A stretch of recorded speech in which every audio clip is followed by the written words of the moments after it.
Bismillahirrahmanirrahim. Assalamualaikum warahmatullahi wabarakatuh. Perkenalkan, nama saya Mala Uhwana dari Prodi Teknik Industri dengan NPM 10070216056. Di sini saya akan mempresentasikan tugas akhir saya yang berjudul Desain Strategi Pengembangan Perusahaan Produk Bolu menggunakan metode SWOT dan Quality Function Deployment. Studi kasus di Home Industry Bolu Maeci Indramayu.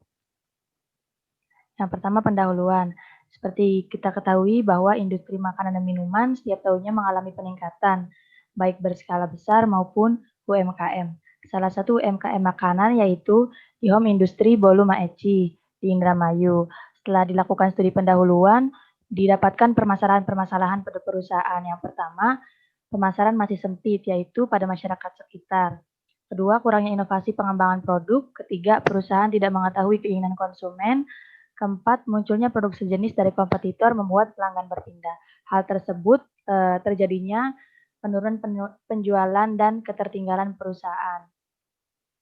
Oleh karena itu, dilakukan penelitian dengan tujuan yang pertama, mengetahui posisi perusahaan dalam analisis SWOT, yang kedua, menentukan prioritas perbaikan, yang ketiga, merancang strategi untuk mengembangkan perusahaan. Adapun landasan teori yang digunakan yaitu SWOT dan QFD. Yang pertama, SWOT. SWOT sendiri yaitu proses pengevaluasian terhadap semua kekuatan, kelemahan, peluang, dan ancaman pada perusahaan. Adapun tahapannya yaitu yang pertama, penentuan dan penilaian faktor internal dan eksternal perusahaan, penentuan posisi perusahaan, dan penentuan alternatif strategi. Sedangkan QFD sendiri yaitu metode yang mengacu untuk memuaskan pelanggan dengan menerjemahkan semua keinginan dan kebutuhan pelanggan dalam perancangan produk atau jasa. Adapun tahapan QFD yang digunakan hanya sampai tahap 2. Pada tahap 1, tahapannya sebagai berikut. Identifikasi voice of customer. Yang kedua, identifikasi hubungan voice of customer dengan karakteristik teknis. Selanjutnya, mengembangkan matriks penilaian konsumen. Lalu, identifikasi hubungan antar respon teknis dan penetapan target. Adapun pada fase 2, tahapannya sebagai berikut. Yang pertama, identifikasi hubungan antara karakteristik komponen dan karakteristik teknis dan penetapan prioritas perbaikan karakteristik komponen. Selanjutnya, hasil penelitian dan pembahasan. Yang pertama, analisis SWOT. Pada penentuan dan penilaian faktor internal dan eksternal perusahaan, digunakan matriks IFAS dan EFAS untuk mengetahui skor pada faktor tersebut. Adapun pada faktor internal terdiri dari kekuatan dan kelemahan, dengan masing-masing variabelnya sebanyak 6 variabel dan total skor sebanyak 3,2. Sedangkan pada matriks eksternal dengan peluang dan ancaman dengan nilai 3,3. Selanjutnya dari matriks IFAS-EFAS tersebut diketahui posisi perusahaan menggunakan matriks internal eksternal atau IE dan diagram analisis SWOT. Matriks IE diketahui perusahaan berada pada sel 1, berarti perusahaan memiliki faktor internal dan eksternal yang tinggi, serta mengalami pertumbuhan dan pembangunan. Sedangkan pada diagram analisis SWOT berada pada sel 1 yang berarti perusahaan dapat memaksimalkan kekuatan dan peluang yang ada dan mendukung strategi agresif.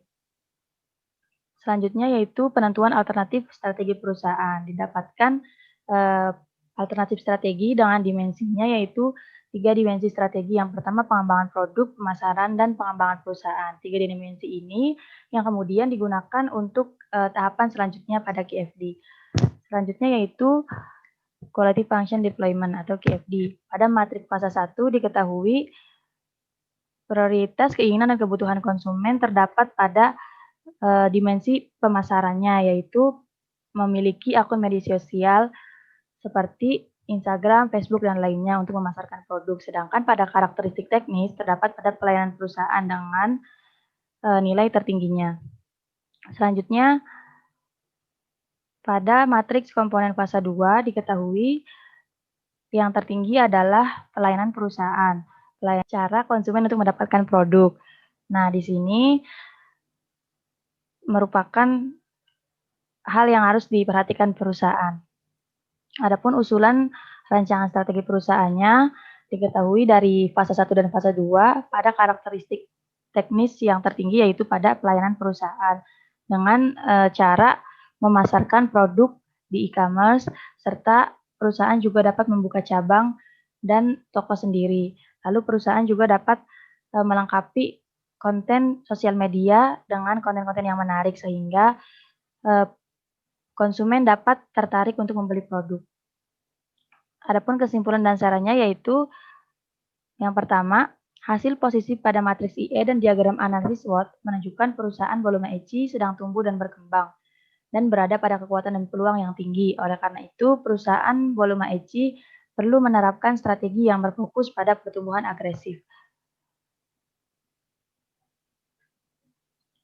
Yang kedua yaitu prioritas perbaikan perusahaan yaitu pada dimensi strategi pemasaran dan karakteristik pelayanan perusahaan.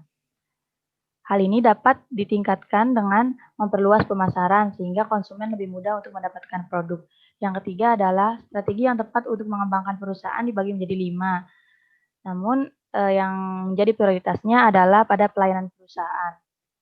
Rancangan strategi pada pelayanan tersebut yaitu dapat dilakukan dengan pemasaran secara online serta offline. Juga perusahaan dapat menerapkan konten menarik dalam media sosialnya sehingga perusahaan dapat menarik konsumen dan dapat melakukan promosi di hari-hari tertentu. Adapun saran pada penelitian ini yang pertama, penelitian ini hanya sampai perencanaan komponen fase 2 pada metode QFD. Selanjutnya diharapkan adanya penelitian lebih lanjut untuk proses QFD pada fase 3 dan fase 4 di home industry volume EC ini. Yang kedua, pemilik perusahaan diharapkan lebih memperhatikan perkembangan perusahaan dengan tren yang ada dan teknologi yang ada saat ini sehingga dapat dimanfaatkan untuk pelayanan perusahaan dan pemasaran produk perusahaan tersebut. Mungkin cukup sekian presentasi dari saya. Kurang lebihnya mohon maaf. Wabillahi taufiq wal hidayah. Wassalamualaikum warahmatullahi wabarakatuh.